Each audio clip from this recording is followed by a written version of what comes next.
Assalamualaikum warahmatullahi wabarakatuh. Perkenalkan, saya Wulan Sulistiarli dari kelas manajemen 22A dengan NPM 224111029. Di sini saya ingin menjelaskan tentang manajemen modal kerja.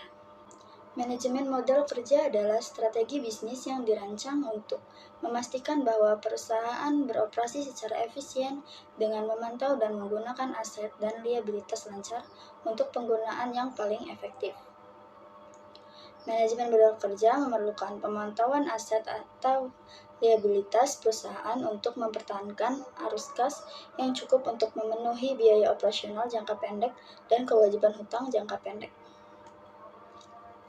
Tujuan utama manajemen modal kerja adalah untuk memungkinkan perusahaan mempertahankan arus kas yang cukup untuk memenuhi biaya operasional jangka pendek dan kewajiban hutang jangka pendek. Modal kerja perusahaan terdiri dari aset lancar dikurangi kewajiban lancar. Aset lancar mencakup segala sesuatu yang dapat dengan mudah diubah menjadi uang tunai dalam waktu 12 bulan. Ini adalah aset perusahaan yang sangat likuid. Beberapa aset lancar termasuk uang tunai, piutang, inventaris, dan investasi jangka pendek. Kewajiban lancar adalah kewajiban yang jatuh tempo dalam 12 bulan berikutnya. Ini termasuk akrual untuk biaya operasional dan bagian pembayaran utang jangka panjang saat ini. Komponen utama pengelolaan modal kerja. Akun neraca tertentu lebih penting ketika mempertimbangkan pengelolaan modal kerja, meskipun modal kerja seringkali mengharuskan perbandingan seluruh aset lancar dan kewajiban lancar. Ada beberapa akun yang lebih penting untuk dilacak. Uang tunai. Inti dari manajemen modal kerja adalah melacak kebutuhan uang tunai, dan hal ini melibatkan pengelolaan arus kas perusahaan dengan memperkirakan kebutuhan, memantau saldo kas, dan mengoptimalkan arus kas masuk dan keluar untuk memastikan bahwa perusahaan memiliki cukup uang tunai untuk memenuhi kewajibannya. Karena uang tunai selalu dianggap sebagai aset lancar, semua rekening harus dipertimbangkan, namun perusahaan harus berhati-hati terhadap simpanan yang dibatasi atau berjangka waktu. 2. Piutang. Untuk mengelola modal, perusahaan harus memperhatikan penerimaannya. Hal ini sangat penting dalam jangka pendek karena mereka menunggu penyelesaian penjualan kredit. Hal ini melibatkan pengelolaan kebijakan kredit perusahaan, pemantauan pembayaran pelanggan, dan peningkatan praktik penagihan. Pada akhirnya, menyelesaikan penjualan tidak menjadi masalah jika perusahaan tidak dapat menagih pembayaran atas penjualan tersebut. 3. Hutang. Hutang dalam salah satu aspek pengelolaan modal kerja yang dapat dimanfaatkan oleh perusahaan yang seringkali memiliki kendala lebih besar. Meskipun aspek lain dari manajemen modal kerja mungkin berada di luar kendali perusahaan. Perusahaan seringkali mempunyai hak untuk menentukan cara mereka membayar pemasok, persyaratan kredit, dan kapan pengeluaran tunai dilakukan. Selanjutnya, inventaris. Perusahaan terutama mempertimbangkan inventaris selama pengelolaan modal kerja. Karena ini mungkin merupakan aspek paling berisiko dalam pengelolaan modal. Ketika persediaan dijual, perusahaan harus pergi ke pasar dan mengendalikan preferensi konsumen untuk mengubah persediaan menjadi uang tunai. Jenis modal kerja. Dalam bentuknya yang paling sederhana, modal kerja hanyalah selisih antara aset lancar dan kewajiban lancar. Namun ada banyak jenis modal kerja yang masing-masing mungkin penting bagi perusahaan untuk memahami kebutuhan jangka pendeknya. Yang pertama, modal kerja permanen. Modal kerja permanen adalah jumlah sumber daya yang selalu dibutuhkan perusahaan untuk menjalankan bisnis tanpa gangguan. Ini adalah jumlah minimum sumber daya jangka pendek yang penting bagi operasi. Kedua, modal kerja reguler. Modal kerja ini merupakan salah satu komponen modal kerja tetap. Ini adalah bagian dari modal kerja permanen yang sebenarnya dibutuhkan untuk operasional sehari-hari dan merupakan bagian paling penting dari modal kerja permanen. 3. Modal kerja cadangan. Modal kerja cadangan adalah Komponen lain dari modal kerja permanen, perusahaan mungkin memerlukan sejumlah tambahan modal kerja untuk keadaan darurat, musiman, atau kejadian yang tidak terduga. Modal kerja yang berfluktuasi. Perusahaan mungkin tertarik hanya untuk mengetahui apa saja modal kerja variabelnya. Misalnya, perusahaan mungkin memilih untuk membayar persediaan karena ini merupakan biaya variabel.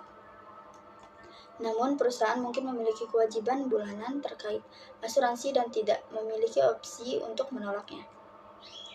Lalu modal kerja bruto. Modal kerja bruto hanyalah jumlah total aset lancar suatu bisnis sebelum mempertimbangkan kewajiban jangka pendek. Modal kerja bersih adalah selisih antara aset lancar dan kewajiban lancar. Pengelolaan modal kerja dapat meningkatkan pengelolaan arus kas dan kualitas laba perusahaan melalui efisiensi penggunaan sumber daya yang dimiliki. Manajemen modal kerja juga melibatkan penentuan waktu pembayaran hutang. Perusahaan dapat menghemat uang tunai dengan memilih untuk memperluas pembayaran pemasok dan memanfaatkan kredit yang tersedia, atau mungkin membelanjakan uang tunai dengan membeli menggunakan uang tunai. Pilihan ini juga mempengaruhi manajemen modal kerja. Rasio pengelolaan modal kerja. Yang pertama, rasio lancar. Rasio modal kerja atau rasio lancar dihitung dengan membagi aset lancar dengan kewajiban lancar. Rasio lancar merupakan indikator utama kesehatan keuangan suatu perusahaan karena menunjukkan kemampuan dalam memenuhi kewajiban keuangan jangka pendek. Rasio pengumpulan. Rasio ini dikenal sebagai hari penjualan yang beredar. Adalah ukuran seberapa efisiensi suatu perusahaan mengelola piutangnya. Rasio penagihan dihitung dengan mengalihkan jumlah hari dalam periode tersebut dengan jumlah rata-rata piutang usaha. Kemudian produk ini dibagi dengan jumlah total penjualan kredit bersih selama periode akuntansi. Lalu rasio perputaran persediaan.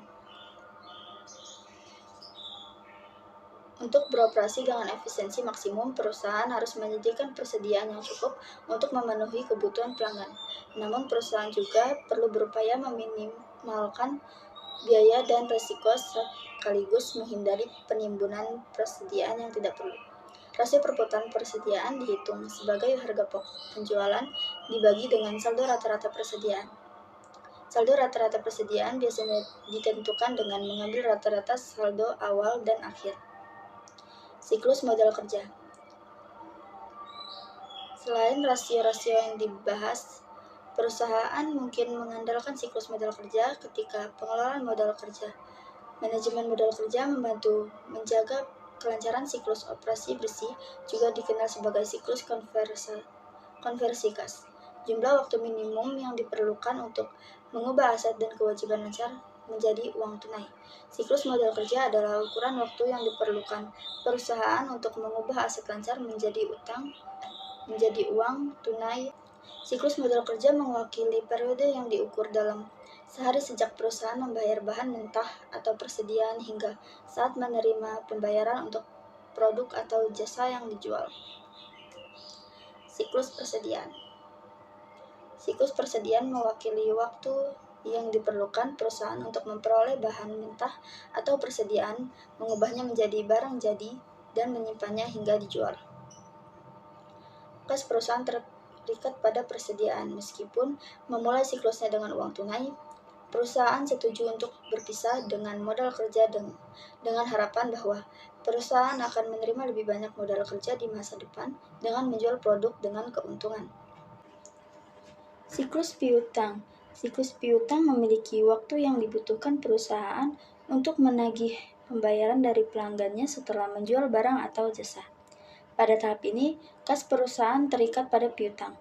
Meskipun perusahaannya dapat membagi persediaan, modal kerjanya sekarang terikat pada piutang dan masih tidak memberikan perusahaan akses terhadap modal sampai penjualan kredit tersebut diterima.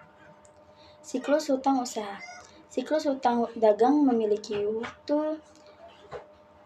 mewakili waktu yang diperlukan perusahaan untuk membayar pemasoknya atas barang atau jasa yang diterima. Pada tahap ini, kas perusahaan terikat pada hutang usaha. Sisi positifnya, ini merupakan pinjaman jangka pendek dari pemasok yang berarti perusahaan dapat menyimpan uang tunai meskipun mereka telah menerima barang. Keterbatasan pengelola modal kerja. Pengelolaan modal kerja hanya berfokus pada aset dan liabilitas jangka pendek. Pengelolaan modal kerja hanya berfokus pada aset dan liabilitas jangka Pengelolaan modal kerja hanya berfokus pada aset dan liabilitas jangka pendek. Hal ini tidak memperhatikan kesehatan keuangan jangka panjang perusahaan dan mungkin mengorbankan solusi terbaik jangka panjang demi keuntungan jangka pendek. Sekian penjelasan dari saya. Assalamualaikum warahmatullahi wabarakatuh.